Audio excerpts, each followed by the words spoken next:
Um, have you heard of sort of like what's been going on with TikTok lately? That they're potentially trying to ban it or potentially buy it or something. Yeah, so basically, um, ByteDance is the holding company of TikTok, and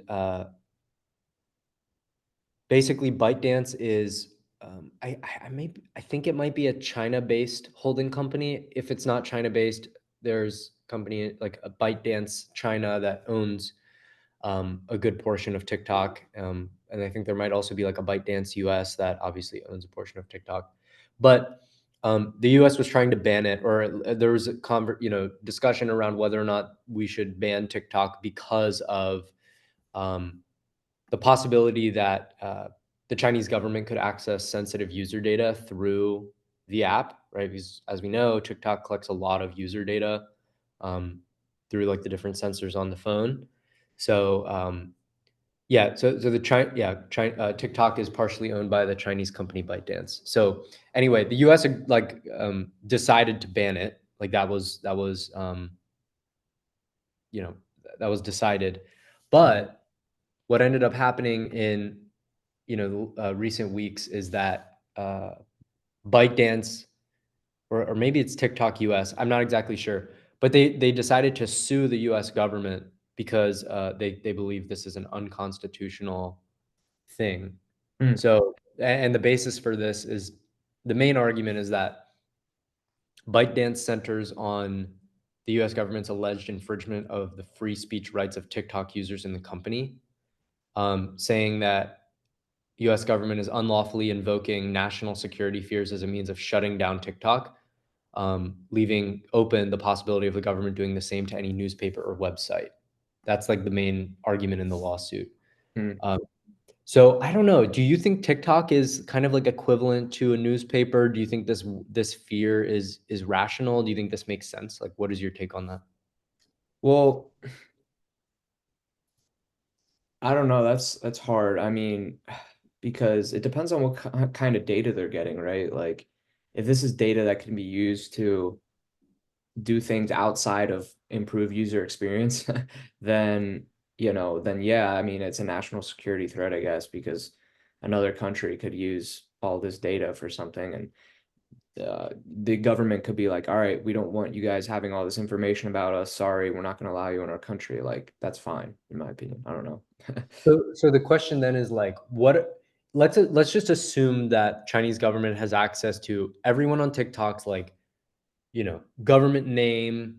They have access to like their full like watch history, the stuff like they can sort of categorize them politically and ideologically.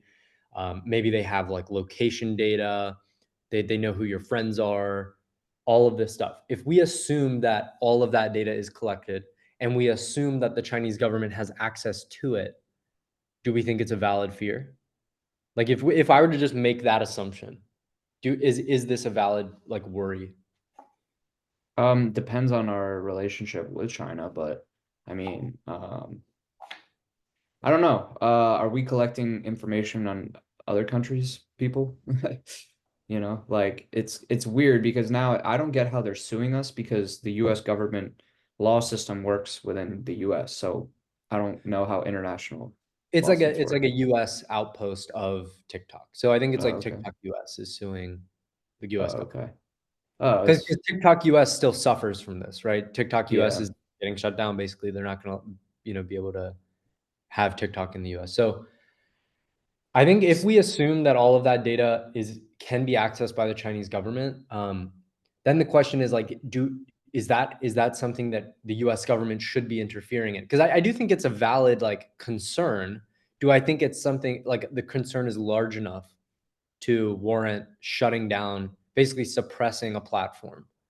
Hmm. Um, I don't know. Like it's a challenging one because the main argument is that the First Amendment rights are being violated by TikTok content creators, TikTok users, because they're basically saying U.S. government could take that precedent and then block any other platform that they think is essentially gonna could be doing the same thing. Like anytime like a website, newspaper, anything that's collecting data or promoting allowing content creators to put out their own ideas.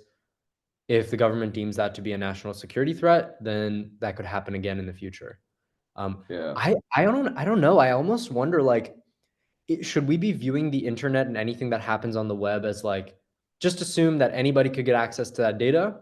And if we make the assumption that Chinese government or Russian government or any potential US adversaries government could have access to all of that data, should we just assume that if they have access to it, um, it's like a sort of a chance we're willing to take kind of stance. Do you know what I'm saying? Like maybe Yeah. the price of freedom, right? Like other governments have access to data. This is the price of freedom on the internet, and we need to be okay with that because if we're not okay with it and we do take these measures, then we're going to be, violating Yeah. freedoms and rights in the US. I don't Yeah, I know. Is that mean, how we should be looking at it? yeah, like I think possibly, because it's going to be hard to it's just generally difficult to either you're fully free speech, like in the case of Elon and X, where, they're like, look, we're full free speech unless it violates the law or constitutes it's like, hate speech or whatever, right? But we're not going to be doing any of the whatever, like censoring stuff that we don't agree with, So it's just kind of tough to draw that line in the sand, and I think that's something for the court to decide. Well, I don't know. here's my take. I mean, this is half baked, but I'm just gonna go with it. I think we should not ban TikTok, but if we could verifiably say like this is the user, like this data is being collected from you, the user. Um, like here's all the data that is collected, and the Chinese government does have access to it. Like if we could say that as like a disclaimer on the packaging, right? And then like let people decide. Like, do you want to use TikTok? Like this is the data they have access to, and the Chinese government has it. You decide if you want to keep using TikTok or if you want to switch over to YouTube Shorts or one of the US versions, like a US vertically scrollable content Yeah. platform. I kind of Yeah. think that would be the best move is like inform the people and let them decide because that Yeah. preserves freedom. But then also, I think most Americans would probably say, you know what, I'd be fine with just not using TikTok in that case.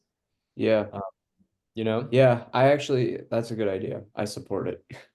Yeah, that's what I would say. I'll get behind that. As long as we're aware of what data is being transmitted, and we can make that decision if we're determination. okay with.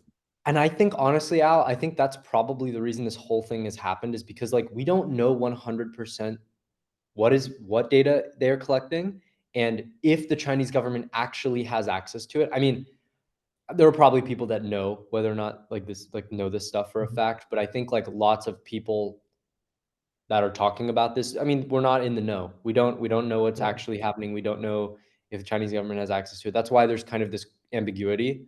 Um, but I would say that like if we knew for sure that this was happening, like Chinese government has access and this is the exact data points they have access to, and then we just put that on the packaging, like on the app store, I think we should just let people decide, you know? Yeah. Let the Yeah. people decide. And I think most people would act in the, in the interest of the US in that case. Yeah. Um, yeah, Yeah. especially with all the good alternatives. I don't know. People say YouTube Shorts algorithm is like not as good. I think, dude, YouTube Shorts is super addictive. So, I've never used TikTok though, so I actually don't know. Maybe TikTok is like way more addictive than YouTube Shorts, but Yeah. I mean, don't they already make you sign the privacy policy and stuff? And shouldn't that stuff already, isn't that the privacy policy? Like that we already agree to, whenever we use an app. Um, yeah, I mean, no, that's literally what a privacy policy is supposed to be. So yeah, but it's what's just like different? I mean, like, what if like even more I think it's like just because it's obvious. popular. It's just popular. It's such a popular app that's why it's Yeah. gotten attention. Because like all apps, even if they're like originating from China, have a privacy policy. So Yeah, and they're like, "Hey, we're collecting this stuff on you, just sign it, to make sure you consent." And everyone just checks the box. But I think your concept of it is like when you sign up or log into the app, like there's just a very clearly delineated like 5 to 10 like things of like we will get your name, phone number, thing, and just like say okay to this, whereas a privacy policy is just like miles of legal jargon. So we Yeah. always consent to these but not think about it. Like, okay, so here's the funny thing, Al, because with most like disclaimers, like for instance, tobacco, on every, like it's a requirement that it says like this contains cancer causing chemicals. Um, it'll say you have to say that on all the packaging for tobacco products. It's almost like kind of arbitrary as far as like deciding who has to abide by those rules. In the case of tobacco, it's pretty like across the board. Any tobacco product, you have to put this disclaimer.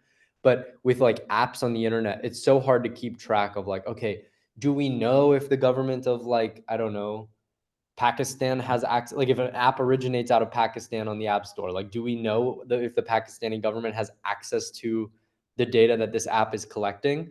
In the case of TikTok, the only reason we had this sort of, there's been conversation about it is because it's so popular, right? Hmm. That's the only reason people were like, hey, wait, ByteDance is a Chinese company. So like maybe the Chinese government has access to all this data. And that's how this conversation got started. I would be Hmm. fine with kind of like doing it on a case by case basis and then just creating a new form of disclaimer where like on the App Store has a big red banner that says the Chinese government has access to this data, and this is this is like a subset of the data they have access to: name, location, friends, all of this stuff. um, and then just let users decide whether or not they want to download and continue. I would say that that's actually like, I'd be fine with it being a case by case basis. It's a little bit of red tape, but it's not prohibiting you from using it. It's not like blocking the sort of, I guess, First Amendment rights to do so. Yeah. Um, I don't know. Yeah, I think that was a cool way to if do they it. can make it, easily readable and stuff right when you sign in, then yeah. But yeah, privacy policies are, I don't know, they're annoying, but yeah. So Yeah, because so are nobody most reads those contracts. things. Like Yeah. nobody looks at that. Even on the App Store, if you scroll down on any app page, it will say like this is the data that's collected for this app that's linked to you, and it'll literally give you all of the data points in like a very clean UI that you can like see what's being collected. But nobody looks at that. Nobody really cares about it. But Yeah. it's almost like if somebody then said like, the Chinese government has access to this data. Now you're listening. Now you're like, wait. Yeah. um, anyway, True. kind of an Interesting. interesting topic. But then, the other Yeah. side, sort of like free market absolutist, would probably say like, oh no, like all of the necessary information is being communicated through the privacy policy, and you as an independent consumer should educate yourself and make your own decision. And the App Store is owned by a private company, Apple, and you don't, they shouldn't be, the government shouldn't dictate to them how to like build their product. Yeah. Um, so I don't know, but I guess Normalize making contracts way more readable and summarized. I think, true, yeah. true, honestly. So But then it's funny, like you can extrapolate that into the future, and then like what's the metadata that becomes so esoteric and so like hard to understand for the average consumer that yeah. then like that becomes unreadable, right? And then it's Yeah. like, then now you have to create a new set of metadata, which is like, what does this data tell the owner of that data about you? I don't know. It could get, the Yeah. conversation becomes really deep and then kind of like cyclical after a while. But Yeah. anyway, yeah.